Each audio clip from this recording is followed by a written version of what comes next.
বাংলাদেশের কিছু অংশ চীন ভবিষ্যতে দখল করতে চলেছে। পাকিস্তান যে ভুল কাজ করেছে বাংলাদেশও সেই একই ভুল কাজ করতে চলেছে। আমি এই কথাটা কেন বলছি, এর পিছনে অনেকগুলি কারণ রয়েছে।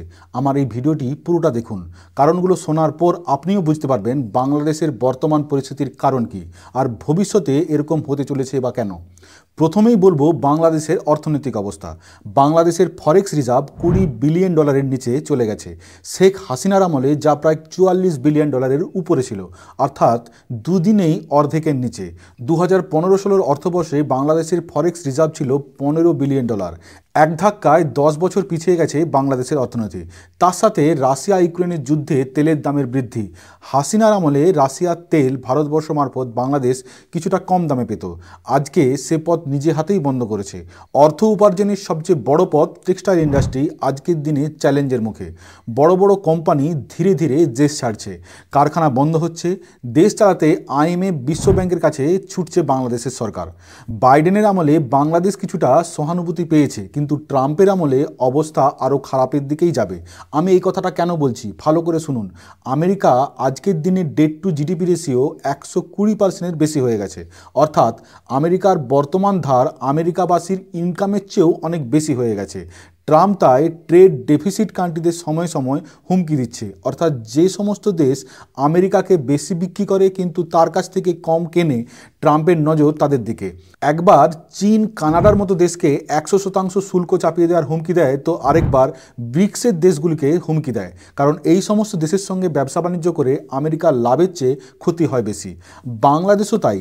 বাংলাদেশ আমেরিকার থেকে $2.3 বিলিয়ন পণ্য কেনে, $8.3 বিলিয়ন পণ্য বিক্রি করে, যা প্রতি বছর কমেই চলেছে। ট্রাম্পের আমলে আশা করা যায় আরও কমবে। ট্রাম্প বাংলাদেশের উপর আমদানি কর যদি নাও বৃদ্ধি করে, বাইডেনের মতো সহানুভূতিশীল অন্তত হবে না। এছাড়াও বাংলাদেশের এক্সপোর্ট ম্যাক্সিমামটাই গার্মেন্ট ইন্ডাস্ট্রি থেকে, যা আগামী দিনে সমস্যার মুখে পড়তে চলেছে। অর্থাৎ যত সময় যাচ্ছে বাংলাদেশ তত চক্রব্যূহের মধ্যে ফেঁসে চলেছে। এই চক্রব্যূহ থেকে বার করতে বাংলাদেশের দরকার একজন কারিজমাটিক লিডার, একজন ভিশনারি লিডার, যে সমস্যাকে অ্যাকনলেজ করবে, দেশের সমস্ত পার্টিকে এক টেবিলে নিয়ে এসে সমাধান সূত্র খোঁজার চেষ্টা করবে। কিন্তু হচ্ছে ঠিক তার উল্টো। মোহাম্মদ ইউনূসের সরকার আওয়ামী লীগের চিহ্ন মুছতে উঠে পড়ে লেগেছে। আওয়ামী লীগের বিরোধী পার্টিদের সঙ্গে সরকার গঠনের কথা ভাবছে। হাসিনার বিরুদ্ধে দুর্নীতির অভিযোগ নিয়ে আসছে। সবচেয়ে হাস্যকর, তাদের দেশের নির্মাতা মুজিবুর রহমানের ছবি তাদের ব্যাংক নোট থেকে সরিয়ে দেওয়ার পরিকল্পনা করছে, যেন এইগুলোই সবচেয়ে গুরুত্বপূর্ণ কাজ। স্পষ্ট বোঝা যাচ্ছে প্রতিহিংসার রাজনীতি চলছে। তাই বাংলাদেশের অবস্থা যা হওয়ার তাই হচ্ছে। মানুষজনের মধ্যে অসন্তোষ নতুন করে তৈরি হচ্ছে। অসন্তোষ আবার নতুন করে আন্দোলনে না পরিণত হয় তার চেষ্টা চালাচ্ছে এই সরকার। তাই এই সমস্ত অর্থনৈতিক পরিস্থিতি থেকে চোখ সরাতে ভারতের ভূত খাড়া করা হচ্ছে।